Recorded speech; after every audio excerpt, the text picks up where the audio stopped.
অনিয়মের প্রতিকার চেয়ে আমার দায়ের করা মামলার আজকে ছিল বাদীপক্ষের বক্তব্য, মানে আমার বক্তব্য। আমি এফডিপির মাধ্যমে আমার লিখিত বক্তব্য দাখিল জমান ছবি দাখিল করেছি। সেখানে আমি 5টি বিষয় উল্লেখ করি। তালুকদার আব্দুল খালেকের প্রার্থীটা যে আবেদন পক্ষে ভুল তথ্য তার সম্পদ বিবরণী ভুল দেওয়া, সেটা আমি আপিল করেছিলাম। এটি শুনানি অংশে বিভাগীয় কমিশনার তার পক্ষে রায় দিয়েছিল। এর প্রতিকার চেয়ে আমি আবেদন করেছি। দ্বিতীয় হচ্ছে যে নির্বাচন চলাকালীন সময়ে আমার পুলিং এজেন্ট সহ আমার কর্মীদেরকে বড় গ্রেপ্তার করা, নির্বাচনী উপকরণ ছিনতাই করে নেওয়া, এর বিরুদ্ধে প্রতিকার চেয়ে আমি আবেদন করেছি। তৃতীয় হচ্ছে যে নির্বাচন চলাকালীন সময়ে নানান ধরনের অনিয়ম যেগুলো করেছে, তার মধ্যে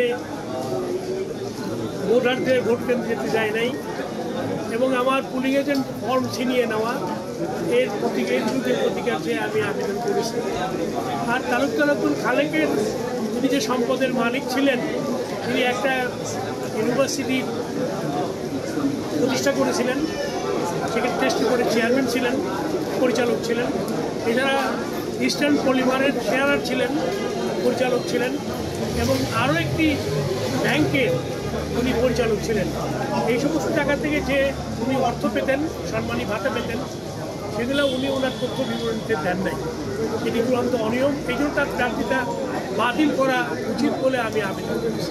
আমি মোট 5টি অভিযোগ দায়ের করেছি। এছাড়া প্রশাসনের নিরপেক্ষতা নিয়ে আমি তারা যে অনিয়ম করেছে প্রার্থীদের পক্ষে, আমার কর্মীদেরকে গ্রেপ্তার করেছে, হয়রানি করেছে, গণগ্রেপ্তার করেছে, সেই তৎকালীন পুলিশ কমিশনার, তৎকালীন বিভাগীয় কমিশনার, তৎকালীন ডিআইজি যে আইন অমান্য করেছেন, ক্ষমতার অপব্যবহার করেছেন, তার প্রতিকার চেয়ে আমি আবেদন করি।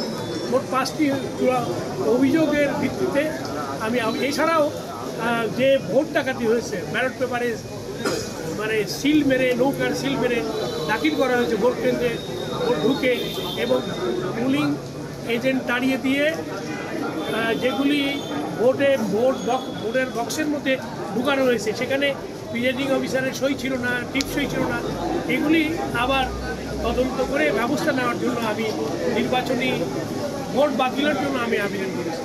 এইসব আবেদনের পরে এই 5টি মূল অভিযোগের ভিত্তিতেই অভিযোগ এনে আমি দাখিল করেছি। আমি বিচার প্রার্থী। আমি মনে করি যে এগুলি যদি আদালত পুঙ্খানুপুঙ্খরূপে যদি যাচাই বাছাই করেন, তাহলে অবশ্যই তালুকদার আব্দুল খালেকের প্রার্থীতা বাতিল হবে, গেজেট বাতিল হবে এবং সরকারের কর্মকর্তাদের দুর্নীতি অনিয়ম তার বিরুদ্ধেও বিচার হবে। এবং আমি মনে করি সর্বোপরি এই নির্বাচন যে একটি অবৈধ নির্বাচন এবং চূড়ান্ত অনিয়ম ছিল, সেই নির্বাচন বাতিল করে আমার পক্ষে রায় আসবে বলে আমি মনে করি। এবং আমার বক্তব্য আদালত শুনেছেন, লিপিবদ্ধ করেছেন এবং উনি আরও কিছু কাগজপত্র চেয়েছেন, সেগুলো আমরা একটু পরেই দাখিল করবো, পেপার কাটিংগুলো। তারপরেই উনি রায়ের জন্য 3 তারিখ নির্ধারণ করবেন বলে আমার বিশ্বাস।